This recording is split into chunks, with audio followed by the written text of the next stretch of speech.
ফারাক্কা চুক্তি মোতাবেক বাংলাদেশকে যে পরিমাণে পানি দেওয়ার কথা সেই পানি পাওয়া যায়নি। শুধু তাই না, তিস্তা সহ একটা নদীরও পানি চুক্তি সম্পন্ন করা হয়নি। ইন্ডিয়া থেকে আসা সব কয়টি অভিন্ন আন্তর্জাতিক নদীতে বাঁধ দিয়ে পানি প্রবাহ আটকে ফেলেছে ভারত।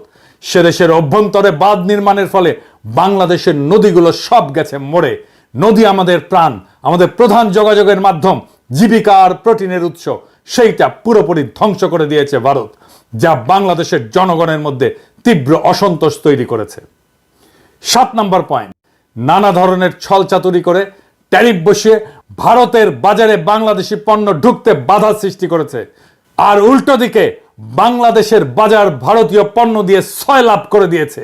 ফলে দুই দেশের বাণিজ্যে ভারসাম্যহীনতা দীর্ঘদিন ধরে বিদ্যমান, যা বাংলাদেশে অর্থনৈতিক অসন্তোষ সৃষ্টি করেছে। 8 নম্বর পয়েন্ট, বিএসএফ কর্তৃক বাংলাদেশ সীমান্তে নিয়মিতভাবে এদেশের নাগরিকদের হত্যা করা ভারতীয়দের কাছে একটা কৃতিত্বের ঘটনায় পরিণত হয়েছে। খুনি হাসিনা নিজে, তার স্বরাষ্ট্র সহ অন্যান্য মন্ত্রীরা, এমনকি ডিজি সহ বিজেপির শীর্ষ কর্মকর্তারা এই জন্যে নিহত এবং আহতদের দায়ী করতেন। নির্লজ্জ এই সমস্ত দালালদের কে বুঝাবে যে অবৈধভাবে সীমান্ত পাড়ি দেওয়ার অপরাধে একজন মানুষকে বিনা বিচারে মৃত্যুদণ্ডে দণ্ডিত করা যায় না। ইন্ডিয়ার এমন সকল ভয়াবহ অমানবিক আচরণ তাদের প্রতি বাংলাদেশের মানুষের ঘৃণা আকাশ স্পর্শী করেছে এবং প্রতিরোধের স্পৃহা গড়ে উঠেছে। তাদের আসাম রাজ্যের এনআরসি কার্যক্রম শেষে ভারত সরকার খুবই অন্যায্য এবং অন্যায়ভাবে সেখানে বাংলাদেশ থেকে অভিবাসী যাওয়ার অভিযোগ তুলে দোষারোপ এবং চাপ সৃষ্টি করেছে। শুধু তাই না, বিজেপির প্রধান নেতা অমিত শাহ বাংলাদেশিদেরকে উই পোকার সাথে তুলনা করেছে এবং বাংলাদেশিদেরকে উল্টো করে ঝুলিয়ে রাখার কথা বলেছে।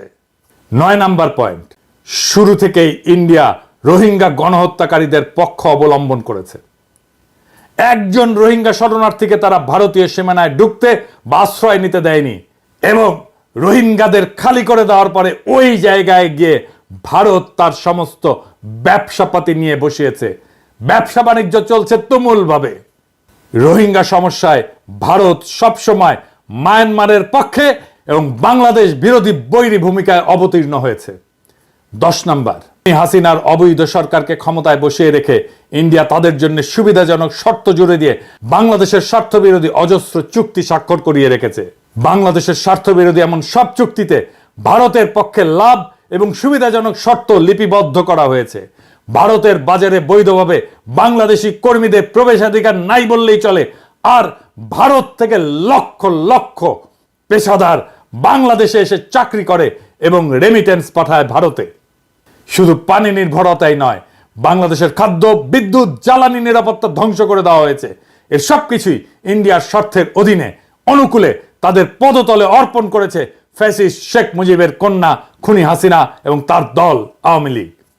এই সব কিছু মিলিয়ে ইন্ডিয়ার অন্যায় এবং অন্যায্য আচরণের অজস্র ঘটনা এবং অভিযোগ বিভিন্ন জাতীয় এবং আন্তর্জাতিক সংস্থা এবং বিশেষজ্ঞদের পর্যবেক্ষণে উঠে এসেছে, যে কারণে বাংলাদেশের উন্নয়ন, গণতন্ত্র, মানবাধিকার পরিস্থিতি নিয়ে সর্বমহলে উদ্বেগ সৃষ্টি হয়েছিল।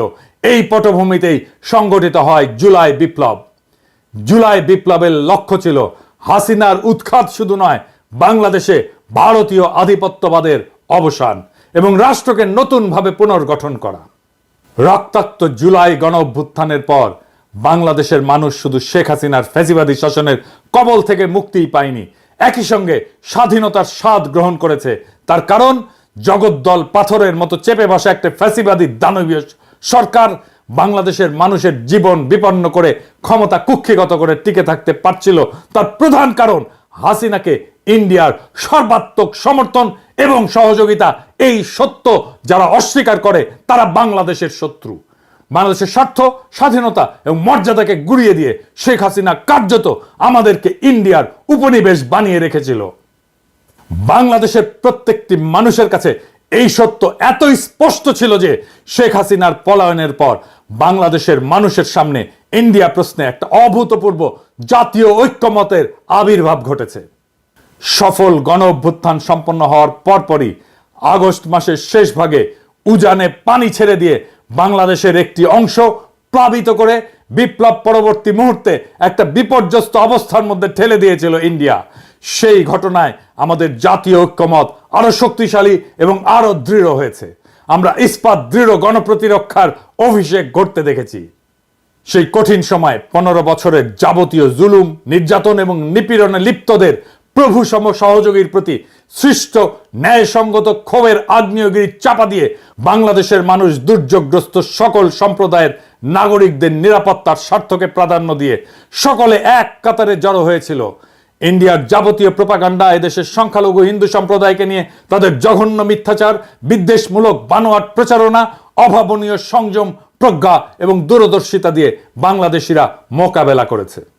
বিপ্লব পরবর্তী বাংলাদেশের এই অভাবনীয় জাতীয় ঐক্য এবং তা থেকে সৃষ্ট শক্তিকে দুর্বল করতে ইন্ডিয়া বিপুল বিক্রমে বাংলাদেশের বিরুদ্ধে মাইনরিটি কার্ড বা সংখ্যালঘু কার্ড খেলতে শুরু করেছে। মিথ্যা প্রচারণায় নিয়োজিত করেছে তাদের মিডিয়াকে, সাথে যোগ দিয়েছে পলাতক খুনি ফ্যাসিবাদী শাসকের সহযোগীরা। হাসিনা সহ পলাতক বাকশালীরা ইন্ডিয়ায় বসে বাংলাদেশের বিরুদ্ধে এই অপপ্রচারের রসদ জুগিয়ে যাচ্ছে। কিভাবে? ইন্ডিয়ার দৃশ্যত তার সমস্ত রাষ্ট্রশক্তিকে এই কাজে নিয়োজিত করেছে। বাংলাদেশে ক্রমাগত অস্থিতিশীলতা তৈরি, একটা বিশৃঙ্খল পরিস্থিতি সৃষ্টি, এখানে সংখ্যালঘু হিন্দুদের নিরাপত্তা এবং হুমকির অতিরঞ্জিত মিথ্যা বয়ান দিয়ে তারা বাংলাদেশকে মনস্তাত্ত্বিকভাবে দুর্বল করার একটা রণকৌশল গ্রহণ করেছে। ইন্ডিয়ার এই কৌশল বাস্তবায়নের সুযোগ করে দিয়েছে বাংলাদেশের মূল ধারার রাজনৈতিক দলগুলো। আমি তাদের নাম উল্লেখ করে আর তিক্ততা বাড়াতে চাই না। গত 15 বছরের ফ্যাসিবাদী শাসনের মাধ্যমে ইন্ডিয়ার উপনিবেশ বানিয়ে বাংলাদেশে রাজত্ব করার যে ব্যবস্থা তারা করেছিল, জুলাই অভ্যুত্থান এবং বিপ্লব পরবর্তীতে তাকে চিরতরে বিদায় জানানোর জন্য বাংলাদেশের রাজনৈতিক দলগুলোর উচিত ছিল সবাই মিলে বাংলাদেশের পররাষ্ট্রনীতি, জাতীয় নিরাপত্তার প্রশ্নে ন্যাশনাল চার্টার বা জাতীয় সনদ তৈরি করে তা ঘোষণা করা। তারা সেই কাজ করতে চূড়ান্তভাবে ব্যর্থ হয়েছে। এই ব্যর্থতা বাংলাদেশের সকল রাজনৈতিক দল এবং রাজনৈতিক নেতাদের। এই কাজ যেটাকে বলে ফ্যাসিলিটেট করা, সেটা করতেও প্রফেসর ইউনূসের সরকার চরমভাবে ব্যর্থ হয়েছে। গণপ্রতিরক্ষার নীতি গ্রহণ করে সম্মিলিতভাবে জাতীয় ঐক্যের এক নতুন অবস্থান সৃষ্টি করা উচিত ছিল বিপ্লবের পরেই। বাংলাদেশের এই অভাবনীয় জাতীয় ঐক্যকে সংহত না করে তারা শুরু করেছে অনুগ্রহ লাভের সেই পুরনো দেন দরবার, তথাকথিত বন্ধুত্ব রক্ষার প্রচেষ্টা, শক্ত অবস্থান গ্রহণের দুর্বলতা, ইন্ডিয়া প্রশ্নে দৃশ্যমান বিভক্তি প্রকাশের কারণে শত্রুপক্ষ আজ আবার পুরনো কায়দায় বাংলাদেশকে কোণঠাসা করার হীন চেষ্টায় সর্বশক্তি প্রয়োগ করে বিজয়ী জনতার উপরে ঝাঁপিয়ে পড়েছে। কিন্তু ভারত কেন এই সুযোগটা পেল?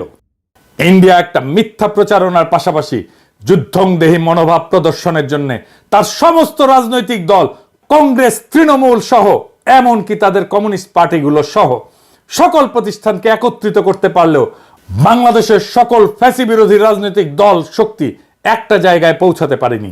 এই দুর্বলতাই প্রিয় মাতৃভূমিকে আবার ইন্ডিয়ার মতো হিংস্র নেকড়ের হুমকির মুখে ঠেলে দিয়েছে। এই ব্যর্থতা বাংলাদেশের সকল রাজনৈতিক দলের। আর উল্টো তারাই আমাদেরকে দোষারোপ করে ঐক্য বিনষ্টের। কি তামাশা! ইন্ডিয়া প্রশ্নের লুকোচুরি, দ্বিধা ও পুরনো নতজানু নীতি যতদিন বজায় থাকবে ততদিন ইন্ডিয়ার সেই আগ্রাসী আচরণ মোকাবেলা করা যাবে না। আর এই সুযোগ নিয়ে বাংলাদেশের উপরে শত্রুতার আধিপত্য বজায় রাখতে চাইবে। ইন্ডিয়া তার বৈশ্বিক প্রভাব খাটিয়ে মনস্তাত্ত্বিক যুদ্ধ পরিচালনার জন্য মিথ্যা প্রোপাগান্ডা এবং সংখ্যালঘু সম্প্রদায়কে অব্যাহতভাবে ব্যবহার করে যাবে। বাংলাদেশকে তার কলোনির মতো করে ফিরে পেতে চাইবে আবারও। হাসিনাকে ক্ষমতায় রেখে বাংলাদেশ থেকে যে অসম, অন্যায্য এবং একপাক্ষিক সুবিধাগুলো ইন্ডিয়া কুক্ষিগত করেছিল তার সবকিছু বজায় রাখার পন্থা হিসেবে একটা বৈরী পরিবেশ এবং যুদ্ধনীতি বজায় রাখবে ইন্ডিয়া, এইটা লিখে রাখতে পারেন। যারা ভারতের অনুগ্রহ লাভের ইঁদুর দৌড়ে লিপ্ত হলো তারাই বাংলাদেশের সবচেয়ে র্যাডিক্যাল অ্যান্টি ইন্ডিয়ান ফোর্সকে কোণঠাসা করার মিশনে নেমেছে। আপনারা দেখেছেন কিভাবে তারা ভারত প্রশ্নে নতজানু নীতি নিয়েছিল। আমি সেই সব স্মরণ করিয়ে দিয়ে আর তিক্ততা বাড়াতে চাই না। মনে রাখবেন, আমি ইলিয়াস বাংলাদেশের ব্যাপক মানুষের সমর্থনে বৃহৎ রাজনৈতিক দলগুলোর মুখোমুখি দাঁড়িয়ে একরোখা বিরোধিতা করে যাওয়াতেই ভারত প্রশ্নে সবার সুর পাল্টাচ্ছে। সরকারি শুধু না, রাজনৈতিক দলগুলো ভারত প্রশ্নে অনেক বেশি স্বচ্ছ এবং শক্ত ভূমিকা নিচ্ছে। আলহামদুলিল্লাহ। ভারতের এই যুদ্ধের কৌশল এবং অভিষ্ট লক্ষ্য যদি আমরা বুঝতে অক্ষম হই, বাংলাদেশের রাজনৈতিক দলগুলো যদি তাদের ক্ষমতায় আসার অসুস্থ প্রতিযোগিতায় ভারতের আশীর্বাদ পাওয়াকে দেশের স্বার্থ রক্ষার চেয়ে বেশি গুরুত্বপূর্ণ মনে করে, তাহলে হাজার হাজার তরুণের তাজা রক্তের বিনিময়ে অর্জন করা প্রিয় মাতৃভূমির দ্বিতীয় স্বাধীনতা আবারও বিসর্জন দিতে হতে পারে। তাহলে আমাদেরকে আবারও পরাধীনতা বরণ করতে হবে। হাসিনার চেয়েও খারাপ আরেকটি অপশাসকের কাছে আমাদের জীবন, স্বাধীনতা ও ইজ্জত বন্ধক রাখতে বাধ্য হতে হবে।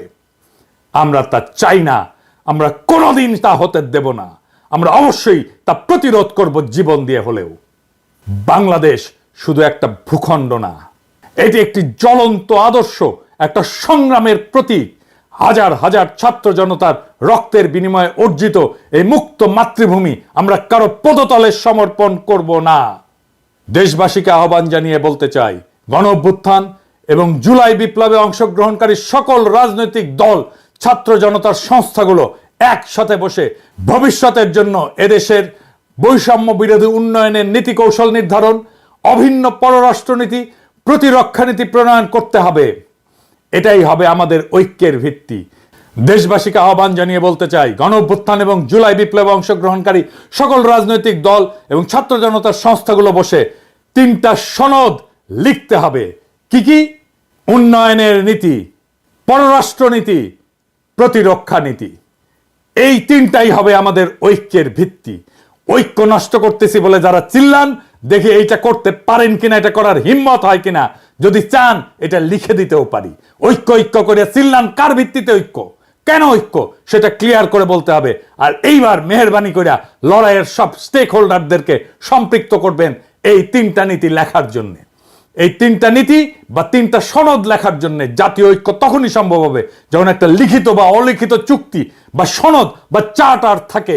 নবী করিম, পিস বি আপন হিম, একটা চার্টার করছিলেন, মদিনা সনদ। এইরকম একটা সনদ বানান। বাংলাদেশ মুক্ত হয়েছে শুধুমাত্র ভোটের জন্য না, বাংলাদেশ মুক্ত হয়েছে একটা নতুন রাষ্ট্রের জন্য। এটা আমাদের জাতীয় মর্যাদা, স্বাধীনতা এবং ভবিষ্যৎ প্রজন্মের জন্য। এই লড়াইয়ে আমরা জয়ী হবই। দেশবাসীকে আশ্বস্ত করে বলতে চাই, আওয়ামী লীগের প্রত্যাবর্তন আর ভারতীয় আধিপত্যবাদের নতুন অভিষেকের চেষ্টা করলে বাংলাদেশ বুক চিতিয়ে প্রতিরোধ করবে। প্রয়োজন হলে আবারও দেবে 1 নদী রক্ত। তবুও সেই আওয়ামী শাসনে, ভারতের দাসত্বের জীবনে কখনো ফিরে যাব না। হয় মুক্ত স্বাধীন মাতৃভূমি অথবা মৃত্যু, এর মাঝামাঝি আর কিছু নয়। ইনকিলাব জিন্দাবাদ।